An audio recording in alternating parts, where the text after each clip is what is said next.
Tayo ako laban sa sinuman na mananakot sa atin para masunod lamang ang gusto nila.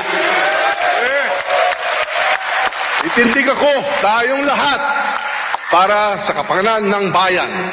In scrutiny sapagkat sabi niya, tatayo ako, titindig ako sa lahat ng mga gustong sirain ang imahen ng House of Representatives. Kailan naging pagsira sa isang opisina ng gobyerno ang pagtatanong ng lehitimong pagtatanong ng mamamayan sa lehitimong public interest issue such as the issues related to the abuse of enormous public funds such as extraordinary fund na siyang pinagmulan ng criticism ni former President Duterte at ng taong bayan. Kailan naging punto yan ng pagsira ng inyong imahen? You know what? Ganda po ng ating oportunidad na madiscuss ito, Brother Franco, Ma'am Lorraine. Una sa lahat, lilinawin natin ang panawagan ng former President Rodrigo Duterte na pagbubukas at pagiging transparent sa mga transaksyon sa limpak-limpak na pondo ng bayan sa loob ng House of Representatives ay hindi po panawagan lamang personal ni former President Rodrigo Duterte.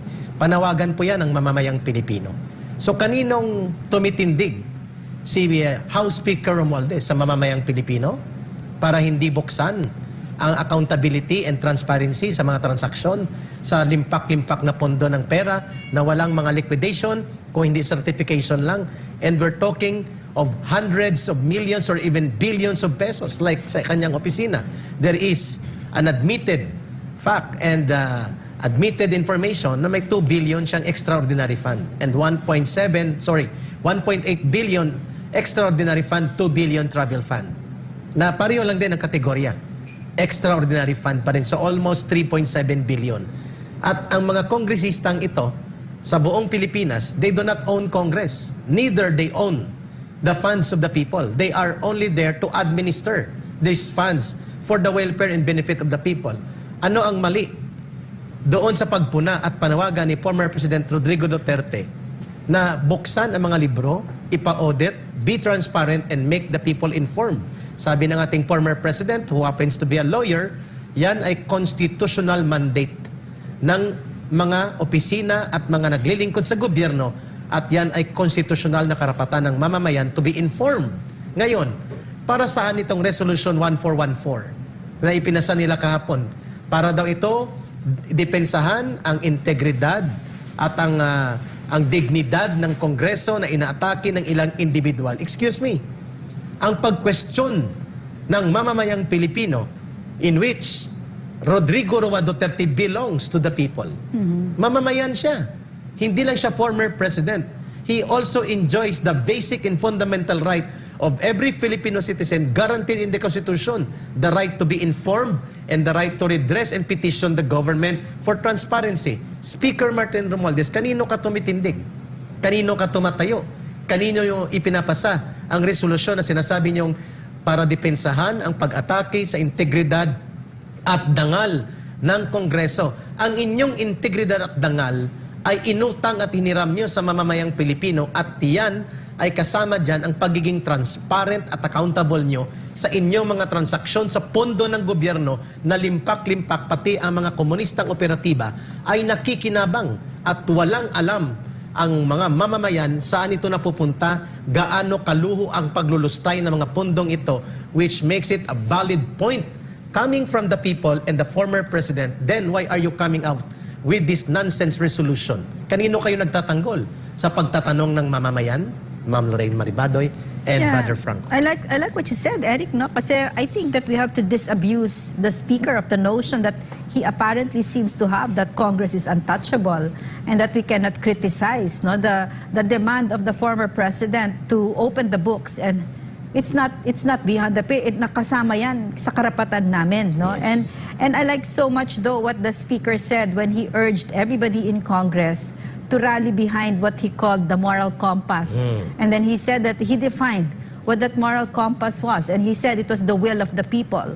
And very clearly, Mr. Speaker, no, if you look very closely at social media, if you monitor what that amounts to, what that moral compass amounts to, the will of the people that they are shouting right now, that they are demanding from Congress right now, is to open your books. Correct. And to liquidate and to give us the receipts, no? Yun. Napakalinaw na. And I find it really, I don't think that should be hard to understand because yan naman ang trabaho ng Kongreso, di ba? Sila yung talagang yung power of the purse at saka talagang they ask you to account for every centavo that every agency in government, every empleyado in government, no?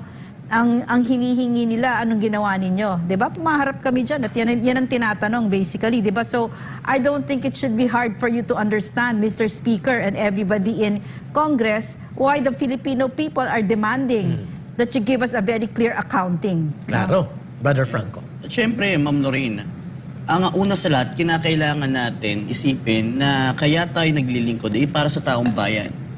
Kasi meron napapansin tayo, marami na rin nakakapansin, marami na rin nagme-message. Bakit hindi nila tinututukan kung ano yung kinakailangan ng ating mga kababayan dito? Tila parang puro sarili nila ang kanila nakikita. Isa yun. Isa lang sa nagbulgar dito o nagbunyag, ito nga naging pahayag ng ating Pangulo, wala namang masama. Yeah. Anong masama doon, kay Eric, di ba? Masama lang yun sa mga taong may tinatago. Isa yun. Kasi kung wala kang itinatago, walang problema sa yan. You're willing.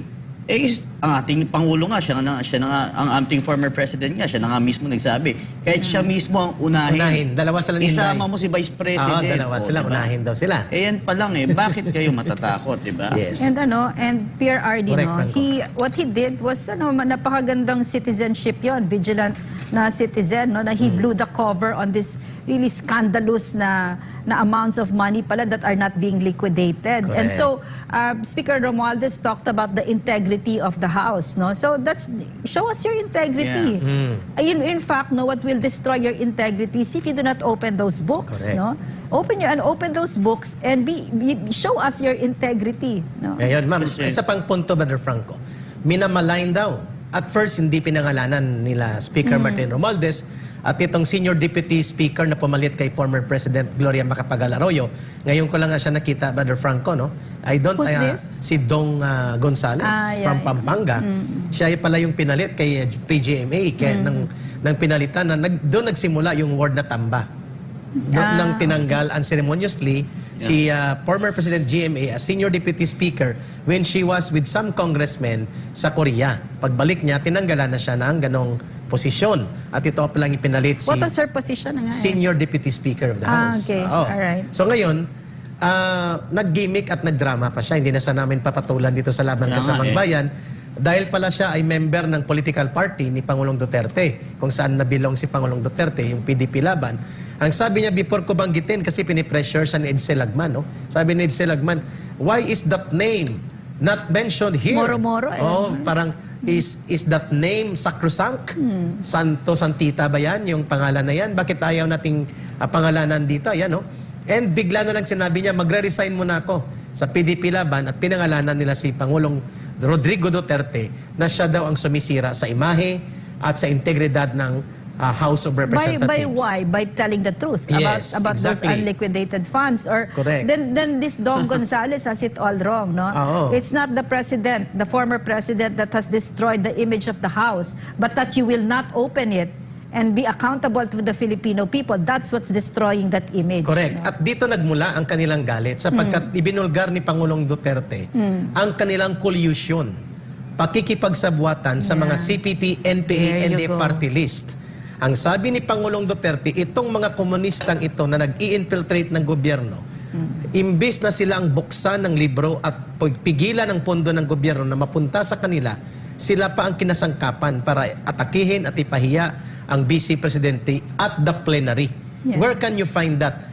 Yun ang ibig kong sabihin, that si Pangulong Duterte na siyang lumalaban sa totoong kalaban ng gobyerno na kasama ninyo diyan sa loob ng Kongreso at hindi nyo kayang tuligsain, hindi nyo kayang pigilan at putulin ang kanilang pamamayagpag sa pondo ng bayan, and yet ang nagtutuligsa at nagtatanggol ng Republika ng Pilipinas, kagaya ni Rodrigo Roa Duterte, ni Vice President Sara Duterte, na binigyan ng tungkulin ng Pangulong Bongbong Marcos Jr. sa National Task Force to End Local Communist Armed Conflict, sila yung tinutuligsa nyo. Ngayon, ang pagtuligsa ng taong bayan sa ganitong mga kalakaran na pati ang mga kalaban ng gobyerno nakakakuha ng napakalaking pondo sa loob ng Kongreso at the expense of their unholy political alliances, ano ngayon ang inyong sasabihin?